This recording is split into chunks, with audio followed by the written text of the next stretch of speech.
Master the mind, control the game. That's dark psychology. Welcome back. A puppeteer is always working behind the scenes, even if you can't see the strings. They gently nudge your decisions and whisper misgivings in your ear. These devious psychological techniques are present everywhere and are frequently undetectable until it is nearly too late. Before you realize it, someone else can be altering your reality. It begins with a silent voice in your head encouraging you to examine yourself.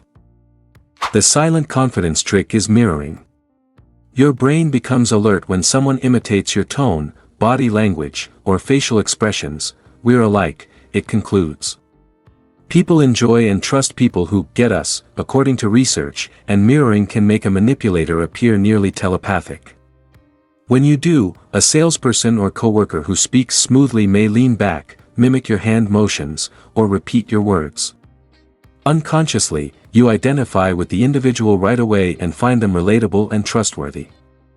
Actually, they've just lowered your defenses by activating your mirror neurons. For instance, picture a polished salesperson at a car dealership who nods in agreement with your crossed arms and even employs your preferred expressions. You feel at ease, as though conversing with a friend, but you wind up accepting a bargain that you were certain you would turn down. You are more inclined to cooperate or divulge information when you have this type of unintentional rapport. Unaware that you were led to trust, you can depart with a sense of warmth from the connection. A small pause in the scene or music could highlight how at ease you are becoming. Stop. The mirror effect is ultimately innocuous in ordinary conversation, but when used improperly, it may be a weapon since it makes you feel understood and makes you say, yes, far too quickly. Although manipulators rarely employ just one tactic, you now believe you have made a buddy. Next up is a strategy that makes use of your weaknesses. The fear of missing out trap is scarcity. Your heart skips a beat when something is described as rare or limited. According to psychologist Robert Cialdini, something unusual, like a limited edition or a one-time deal, suddenly becomes extremely valuable. Marketers are aware of this, therefore they will display a countdown clock or flash, only 2 left at this price, during a sale. A casual browse abruptly turns into a panic attack, with the thought, I'll lose it forever if I don't act now. People fear missing out more than they enjoy a gain, which is a result of loss aversion. Consider purchasing concert tickets online as an example. When you reluctantly click buy, a pop-up alert says, only 3 seats left. The clock ticks away as your pulse quickens. You click confirm because of the urgency. You later question your decision to purchase the more costly seats. By that point, the deceptive scarcity cue has served its purpose. This haste may impair judgment. As if your adrenaline were pumping, you might feel tense and impatient. Reasoning stops working in that state. Cialdini points out that it is very effective to emphasize the consequences of inaction. According to one study, respondents were 150% more likely to take action when presented with loss language. You wind up making snap decisions to avoid regret when a manipulator instills a sense of urgency in you. The illusion of scarcity fades, but reality itself is going to be warped. Get ready for the most sinister prank of all. The ultimate mind bend is gaslighting. Making the victim feel insane is a type of psychological abuse. According to experts, gaslighting is when someone intentionally misrepresents or denies facts in order to get you to question your own memory or sanity. In real life, this may be a manager claiming, your report was fine, you must have imagined the feedback, or a spouse plainly stating, I never said that. These denials accumulate over time until you begin to doubt reality. Consider the following scenario. Your colleague obviously disagrees with an email you wrote yesterday. They maintain that it never took place. You begin going back and reviewing your messages, wondering if you sent that. Have I simply forgotten?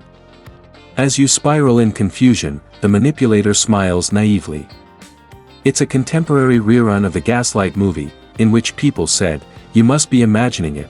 When the light level was changed, devastating emotional damage results. You question your intuition and feel powerless and nervous. Your confidence wanes when the manipulator's denials increase your self-doubt. It is frequently described by victims as a depressing feeling, maybe I am overreacting, they think. You develop a toxic reliance as a result, depending on the abuser to tell you the truth. As the victim's perspective becomes hazy in a voiceover, stop for impact. By the end, the real puppeteer may be grinning while you are the one apologizing for being crazy. It's unsettling to feel as though you can't trust your own judgment. The following approach may seem considerably easier, a few modest favors which eventually lead to far larger requests. The incremental persuasion tactic is known as the foot in the door strategy.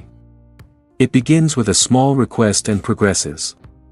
It works, as demonstrated by decades of research, such as the seminal study by Friedman and Fraser, which found that women who initially consented to complete a brief SOAP survey were much more inclined to eventually allow strangers into their home for a thorough inventory check.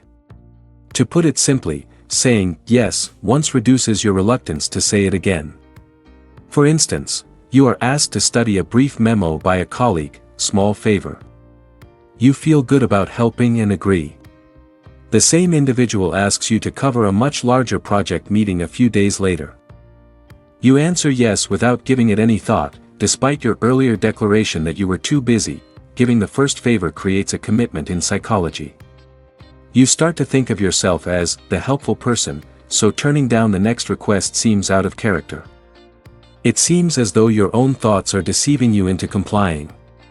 Later on, this may leave you wondering, why did I do that, or feeling guilty. That minor courtesy feels like a debt all of a sudden. You have unknowingly been pulled farther into their plot behind the scenes. Changeover, you came here in baby steps. These days, manipulators occasionally switch to charm. The next strategy makes advantage of sentimental attachments as a weapon. Although it sounds romantic, love bombing can be a charming trap. At first, it seems like a dream come true. You receive constant attention, presence, and praise. New members of cults or relationships are promised they are the one, and they almost instantly receive great gestures and prophecies. It's euphoric. But watch out, this unexpected outburst of love is planned. In order to get you to comply with anything later, it emotionally hooks you. Your spouse claims, "I've never felt this way about anyone," texts you constantly throughout the day, and surprises you with expensive presents early in the relationship. You let your guard down because you're excited. However, once you're totally committed, the behavior changes. The motions abruptly stop and are replaced with the guilt-ridden words, "I thought you loved me. How are you even able to doubt me after everything that I have done?" That tender affection has turned into a weapon. It is a severe emotional whiplash. You may feel like the luckiest person alive 1 minute, and then you may be perplexed and question the relationship as a whole. Was it all a lie? Victims frequently experience heartbreak and shame. According to a psychotherapist, love bombing is so damaging that it is considered abuse, leaving victims disoriented and confused when things change. As the target becomes aware of the betrayal, the scene's color may fade on screen. The perplexity is emphasized by a thick quiet and fading heartbeats. It's normal to attempt to flee once love has turned into a weapon. One further tactic used by the manipulator is to turn your conscience against you. Emotional blackmail is what guilt tripping is. It occurs when someone puts a lot of pressure on you to act by blaming you or making you feel disappointed. A guilt trip, according to psychologists, is when someone purposefully makes you feel bad or accountable in order to get you to change your conduct. They are aware that guilt can cause you to cooperate almost instinctively since it is a strong incentive. For instance, "I guess I just don't matter to you. I've done so much for this family and you can't even call me on my birthday," your sibling says. You feel like a horrible person all of a sudden, even if you're busy and didn't mean any damage. Before you know it, you're going to see them that evening. Feeling terrible despite the fact that they caused you to feel this way, compliance is the immediate result. You typically give in to stop feeling like a bad guy. However, a tempest is brewing behind the scenes. According to research, guilt trips impose feelings of resentment from feeling manipulated, along with aversive states associated with guilt. Put another way, resentment and rage increase each time you give in. As a result of being so readily influenced, you feel exhausted, burdened, and occasionally even furious at yourself. You may offer assistance and a smile, but deep within you're screaming, "Why am I experiencing this?" The patterns are now clear to you: the shortage scare, the slippery slopes, the twisted reality, the fake love, the sinking guilt, and the mirror mimicry. By keeping these 6 strategies in mind, you can see how frighteningly simple manipulation is. As the credits roll, you may get chills, but the knowledge also ignites a fire.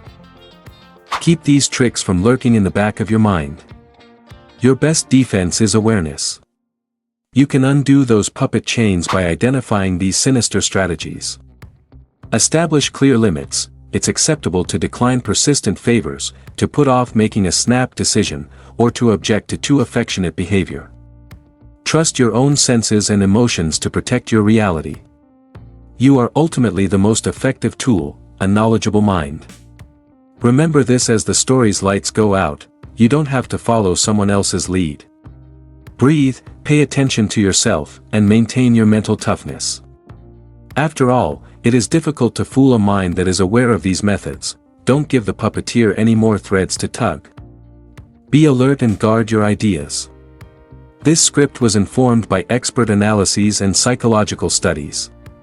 For instance, research indicates that gaslighting makes victims question reality, foot indoor requests boost compliance, love bombing serves as abuse, mirroring fosters trust, scarcity motivates urgency, and guilt trips force action at the expense of anger. All references are provided to back up these observations. Subscribe my channel Psychebites708.